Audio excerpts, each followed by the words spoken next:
Bem, meus amados, saudamos a todos com a paz do Senhor Jesus.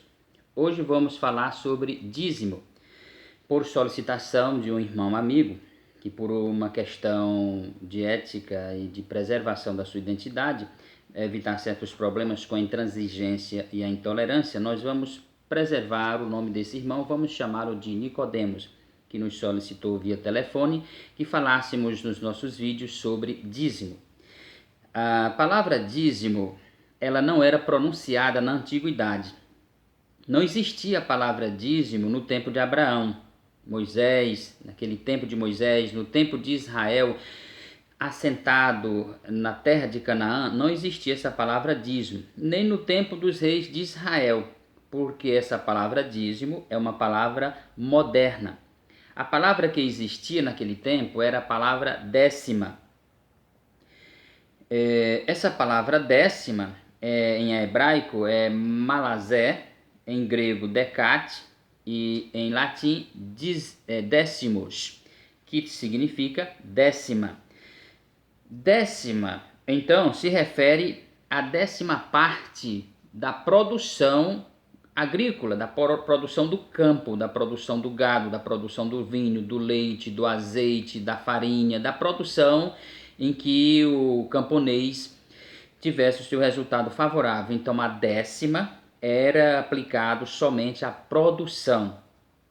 Dízimo, então, se refere na linguagem atual, na linguagem moderna, a porcentagem geral da renda, do que hoje é revertido em valor de 10% do salário ou da renda da pessoa. Tem diferença, irmão Aloysio, décima de dízimo? Aparentemente não, mas em termos práticos sim.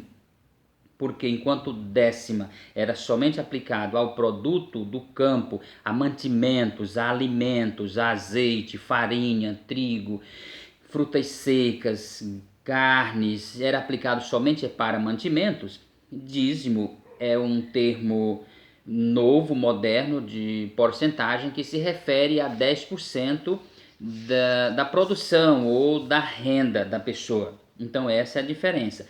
Enquanto décima se referia naquele tempo somente à produção do campo, dízimo significa 10% do dinheiro recebido por aquele trabalho ou por um trabalho executado, e não por uma produção do campo. O trabalhador, o diarista, aquele trabalhador assalariado naquele tempo antigo, ele não pagava dízimo em dinheiro.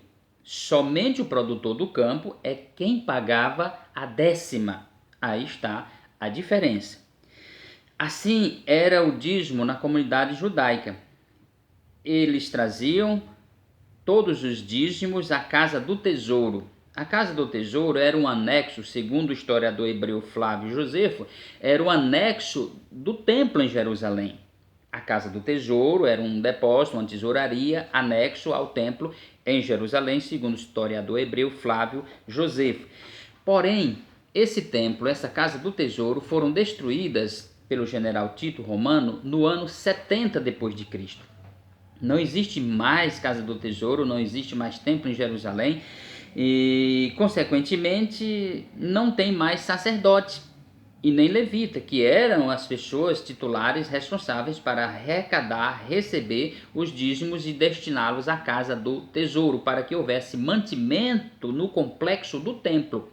Porque o templo não era apenas a casa, era uma espécie de vila onde habitavam famílias de levitas que sobreviviam pela oferta dos dízimos, pela coleta, fazendo uma melhor correção, pela coleta dos dízimos, recebimento dos dízimos. Assim sobreviviam as famílias dos levitas e dos sacerdotes. Não havendo mais templo nem casa do tesouro, não existe mais sacerdote nem levita. A comunidade judaica encerrou o seu ministério religioso, digamos assim, da religião judaica, que é do povo hebreu. Nós estamos na era cristã, lembremos disso. Então todos os supostos templos de hoje que recebem dízimo, eles estão usurpando esse direito da casa do tesouro lá de Jerusalém. E todas as pessoas, os personagens que recebem, que recolhem dízimo nesses referidos lugares, nesses templos adequados à realidade atual, estão usurpando também o direito de recebimento que era cabível somente aos sacerdotes e aos levitas, e não a outras pessoas. Então, é uma usurpação moderna, silenciosa, que o eterno Deus um dia vai vingar essa usurpação, transformada de uma forma teológica bem bolada, incluída em estatutos de instituições, incluída em estatutos de denominações e transformados também em formas doutrinárias. O dízimo não é uma questão doutrinária. O dízimo não é uma doutrina do cristianismo.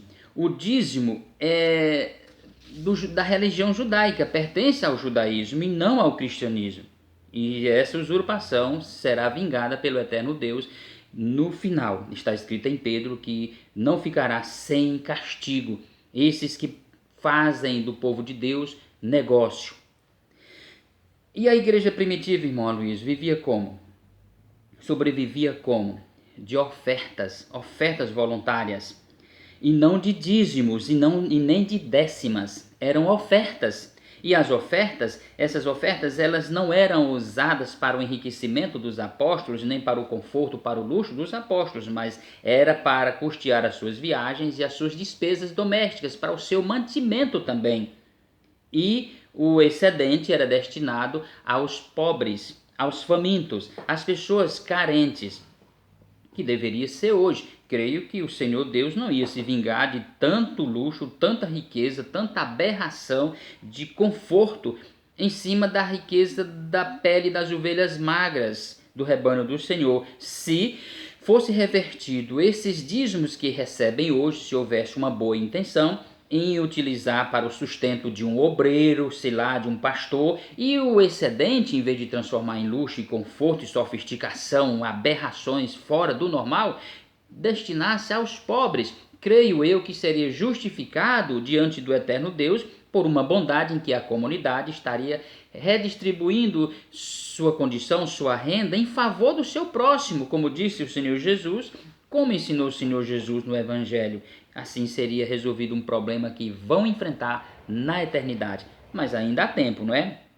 Naquele tempo de Malaquias, onde tem o famoso texto que muitos gostam de se firmar nele: trazei todos os dízimos à casa do tesouro para que haja mantimento na minha casa, diz o Senhor. Aqueles versículos de Malaquias 3:10 em diante, a 13, que se firmam naquilo e diz é um assunto bíblico. Claro que é bíblico, mas não é cristão.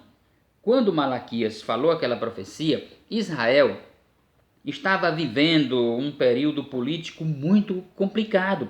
Segundo o historiador William M. Schneiderwind, diz que nesse tempo do profeta Malaquias, o rei de Israel, Jeoiaquim, estava vivendo no cativeiro em Babilônia num conforto muito grande, porque o rei de Babilônia ele dava ao rei Jeoiaquim, à sua família e à corte mensalmente os mantimentos. Inclusive é encontrado em descobertas arqueológicas mais de 300 inscrições de lista de mantimentos mensais ao rei de Israel quando estava cativo na Babilônia. Por isso Malaquias faz aquele protesto: trazei todos os dias na casa do tesouro. Por isso que Abacuque reclama na sua profecia: vocês estão vivendo em conforto e a casa do Senhor está em ruínas.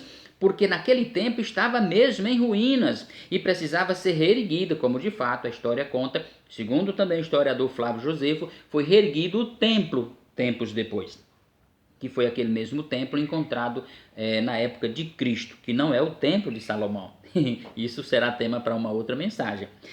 Então, meus amados, Jeoiaquim recebia essas contribuições e vivia num conforto lá. Por isso Malaquias fez aquela reclamação. Aquela reclamação de Malaquias não é para a igreja de Cristo. Aquilo ocorreu num período em que não estava acontecendo nada em Israel. Não estava tendo nada. Israel estava cativo na Babilônia, estava parado. E 400 anos antes de Cristo aquilo ocorreu. Então não tem nada a ver com o cristianismo, com a fé cristã, aquela profecia de Malaquias. Trazei todos os dízimos. É para a comunidade judaica daquela época também. Até porque hoje, os judaizantes ou os que praticam a religião judaica, o judaísmo, no Brasil inclusive, eles não contribuem com o dízimo. Mesmo os descendentes dessa religião judaica, eles não contribuem com o dízimo. E como é que eles sobrevivem, irmão Aloysio? Nas sinagogas, nas sinagogas judaicas, como é que eles resolvem seus problemas financeiros? Eles têm um método de comprar, por exemplo, os bancos do templo. E aquele banco é comprado e pago durante a vida inteira. Uma espécie de doação inteligente para que entre dinheiro no caixa, na tesouraria, sem essa conotação de dízimo nem de décima. Por exemplo, uma família compra um banco e aquela família entra naquele banco. É assim que funciona nas comunidades judaicas, pelo menos no Brasil. É o que se sabe. É assim recolhe dinheiro sem essa ideia de dízimo. Essa questão de dízimo é uma usurpação da religião judaica que migrou para o cristianismo, transformou-se em estatuto, de estatuto em doutrina, e está aí todo mundo com medo de ser amaldiçoado se não pagar dízimo. Mas não vai acontecer nada disso, porque dízimo tem que ser também algo, se houvesse, e quando havia era voluntário, nunca obrigatório, nada por obrigação. Assim, amados, os cristãos devem proteger a sua renda, para que possam manter a sua casa, a sua família e ajudar o seu próximo, conforme o que puderem as suas condições. Na igreja primitiva era assim e hoje deve ser assim também. Então, concluímos dizendo que erra quem dá dízimo e erra quem recebe dízimo. Comete erro quem dá dízimo e que comete erro quem recebe dízimo. Esse erro poderia ser corrigido se as instituições revertessem essas contribuições em nome de dízimo, que é uma porcentagem cruel para um pobre, para uma pessoa, para um rico, sei lá, não existe isso na religião cristã, no cristianismo, é uma coisa judaica. Se revertesse tudo isso em prol do pobre, mas o que se vê são pessoas abarrotadas em luxo, em conforto, em sofisticação, às custas do sangue, do suor, do mais pobre, do mais desfavorecido. Lembre-se, não existe mais casa do tesouro, não existe mais templo, não existe mais sacerdócio, não existe mais levita, então não há para onde levar dízimo. Mas, irmão Luiz, mas eu sou membro de uma instituição, de uma igreja, e lá tem dizendo que deve pagar dízimo. Se diz no estatuto que você deve pagar dízimo, o estatuto está dizendo pague dízimo, tudo bem. É um estatuto, não uma questão doutrinária, amedrontadora, que se não pagar vai adoecer, vai fracassar, vai falir. Tudo isso é mentira, não vai falir. Conheço pessoas com 50 anos que é crente, pobre, pagando dízimo todo mês. Conheço pessoas que é crente há 40 anos, pagando dízimo constantemente e pobre. Então não existe essa questão de dar e Deus multiplicar. É mentira, não tem essa matemática. Deus não é uma espécie de agiota que vai transformar seu dinheiro que você der 1.000, vai receber 2.000. Isso é mentira, então não teria ninguém pobre, nenhum dizimista pobre. Dê uma volta na sua cidade que você vai ver muitos dizimistas fiéis pobres. Mas tranquilos, se a instituição diz pague dízimo, pois pague dízimo, não desmotivo ninguém pagar seu dízimo, como eles dizem lá, uma palavrinha inventada, devolver dízimo, não é devolver, é entregar, não é devolver, é entregar, ou pagar, a palavra correta é essa, é pagar dízimo ou entregar, devolver não, isso é uma história inventada para transformar as pessoas com a consciência pesada, para não ser chamado de ladrão, por causa daquela palavra de Malaquias, mas aquilo estava sendo usado para o povo de Israel, que estava num conforto imenso na Babilônia, não era nem Israel. Israel estava devastado naquele tempo de Malaquias. E aquela palavra, a mim me roubais, a nação toda, a nação de Israel, não era a pessoa, os cristãos. Portanto, não tema essa questão de não dar dízimo. E seja honesto, se você está numa instituição e o estatuto diz que é para contribuir com dízimo, pois dê porque tem no estatuto, e não numa questão doutrinária. Não tenha medo, não faça nada por medo. Esse é o evangelho do medo que levaram a vocês. E nós estamos trazendo o evangelho da paz, o evangelho de Cristo, da revelação mais maravilhosa de que Cristo nos traz a paz e a segurança. Que Deus nos ajude e nos abençoe nessa rica e abundante graça.